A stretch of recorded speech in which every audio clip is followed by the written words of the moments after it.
الرحمن الرحیم نحمدہ ونصلی علی رسولہ الکریم رب اشرح لی صدری ویسر لی امری واحلل عقدۃ من لسانی یفقہوا قولی۔ جب موسیٰ علیہ السلام کو طور پر توریت عطا ہوئی اور آپ نے واپس تشریف لا کر قوم کو وہ دکھائی اور سنائی تو اس میں جو احکام تھے وہ ذرا سخت تھے، مگر ان لوگوں کی حالت کے مطابق ایسے ہی احکام مناسب تھے۔ تو اول انہوں نے یہی کہا تھا کہ ہم سے اللہ تعالیٰ خود کہہ دیں گے کہ یہ میری کتاب ہے تب مانیں گے، جس کا قصہ پہلے گزر چکا۔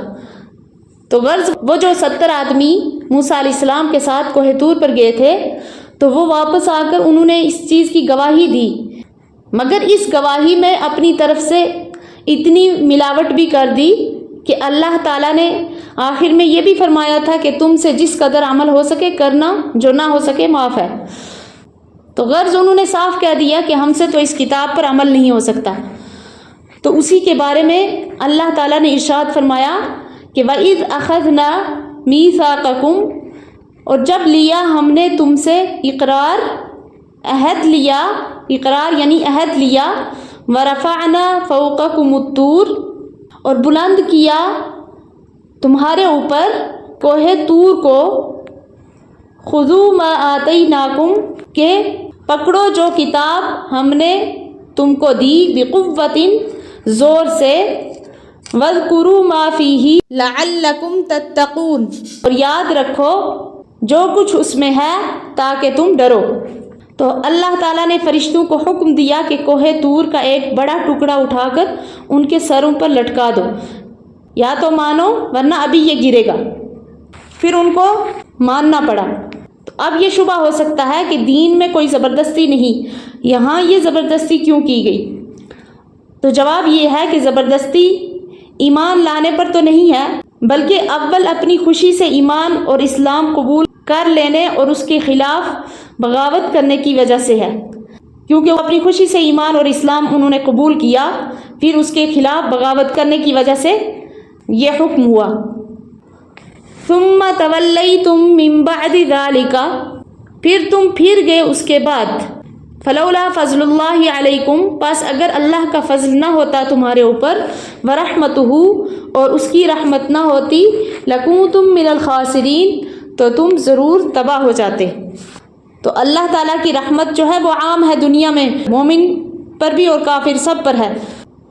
تو اس آیت سے مراد وہ یہودی ہیں جو حضرت صلی اللہ علیہ وسلم کے زمانے میں موجود تھے، چونکہ حضور صلی اللہ علیہ وسلم پر ایمان نہ لانا بھی یہ عہد شکنی میں داخل ہے، تو اسی لیے ان کو بھی عہد شکنوں میں شامل کر کے بطور مثال فرمایا گیا کہ اس پر بھی ہم نے تم پر دنیا میں کوئی عذاب ایسا نازل نہیں کیا جیسے پہلے بے ایمانوں اور عہد شکنوں پر ہوتا رہا۔ تو یہ محض خدا کی رحمت ہے۔ تو اب چونکہ عذابوں کا نہ آنا حضور صلی اللہ علیہ وسلم کی برکت ہے۔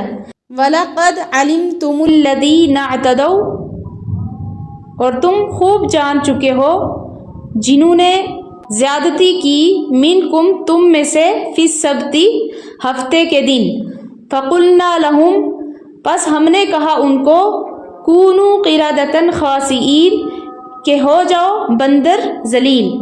قردۃ کے معنی ہے بندر، خاسئین کے معنی ہے ذلیل۔ فجعلناها، پھر ہم نے بنایا اس کو، یعنی اس واقعے کو ہم نے بنایا، نکالا لما بین یدیہا، عبرت بنایا اس وقت کے لوگوں کے لیے، وما خلفہا، اور جو ان کے بعد آنے والے ہیں، وموعظۃ للمتقین، اور یہ نصیحت ہے ڈرنے والوں کے لیے۔ یہ واقعہ بنی اسرائیل کا حضرت داؤد علیہ السلام کے زمانے میں ہوا۔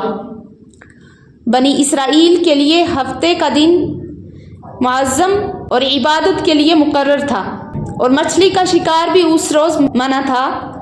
تو یہ لوگ سمندر کے کنارے آباد تھے اور مچھلی کے شوقین تھے، تو اس حکم کو نہ مانا اور شکار کیا تو اس پر اللہ تعالیٰ کی طرف سے سورت کے مسخ ہونے کا عذاب نازل ہوا۔ تو پھر وہ 3 دن کے بعد سب لوگ مر گئے۔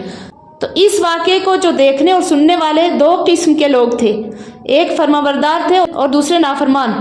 تو یہاں پر نافرمان جو تھے ان کے لیے اس کو نکال فرمایا، نکال یعنی عبرت، اور فرما برداروں کے لیے موعظہ فرمایا۔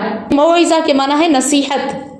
اس آیت میں یہودیوں کے جس حدود سے تجاوز کا ذکر ہے، روایات سے ثابت ہے کہ وہ صاف طور پر حکم شرعی کے خلاف ورزی نہ تھی، بلکہ ایسے ہیلے تھے جن سے حکم شرعی کا باطل ہونا لازم آتا تھا۔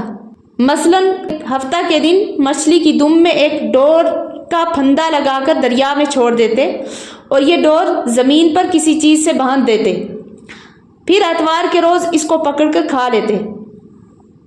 تو یہ ایک ایسا ہیلا ہے جس میں حکم شرعی کا باطل بلکہ ایک قسم کا استہزاء اور مذاق ہے۔ اس لیے ایسا ہیلا کرنے والوں کو بڑا سرکش نافرمان قرار دے کر ان پر عذاب آیا۔ تو یہود نے اول تو اسی طرح کے ہیلے کر کے مچھلیاں پکڑی، پھر ہوتے ہوتے عام طور پر شکار کھیلنے لگے۔ تو ان میں دو جماعتیں ہو گئی۔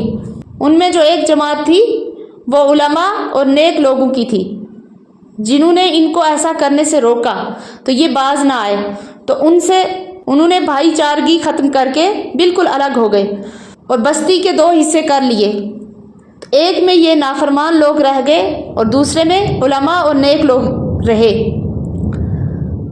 تو ایک روز ان نیک لوگوں کو یہ محسوس ہوا کہ جس حصہ میں یہ نافرمان لوگ رہتے ہیں ادھر بالکل سناٹا ہے، تو وہاں جا کر دیکھا تو سب کے سب بندروں کی صورت میں مسخ ہو گئے تھے۔ اور حضرت قتادہ رحمۃ اللہ علیہ نے فرمایا کہ ان کے جو جوان تھے وہ بندر بنا دیے گئے تھے اور جو بوڑھے تھے ان کو خنزیر کی شکل دے دی تھی، اور جو یہ بندر اور خنزیر بن چکے تھے تو ان کے سامنے جب ان کے رشتہ دار یا وہ لوگ جن سے ان کا تعلق تھا وہ ان کے سامنے آتے اور یہ ان کو پہچانتے تھے اور ان کے قریب آ کر روتے تھے۔ تو اس معاملہ میں صحیح بات یہ ہے کہ جو خود رسول کریم صلی اللہ علیہ وسلم سے بروایت عبداللہ بن مسعود صحیح مسلم میں منقول ہے کہ بعض لوگوں نے اپنے زمانے کے بندروں اور خنزیروں کے بارے میں حضرت صلی اللہ علیہ وسلم سے دریافت کیا کہ کیا یہ وہی مسخ شدہ یہودی ہے؟ آپ صلی اللہ علیہ وسلم نے فرمایا کہ اللہ تعالیٰ جب کسی قوم میں مسخ صورت کا عذاب نازل کرتے ہیں تو ان کی نسل نہیں چلتی بلکہ چند روز میں ہلاک ہو کر ختم ہو جاتے ہیں۔ اور پھر فرمایا کہ بندر اور خنزیر دنیا میں پہلے سے بھی موجود تھے اور آج بھی ہیں، مگر یہ مسخ شدہ بندروں اور خنزیروں سے ان کا کوئی جوڑ نہیں۔ اللہ تعالیٰ ہماری حفاظت فرمائے۔ وآخر دعوانا ان الحمد للہ رب العالمین۔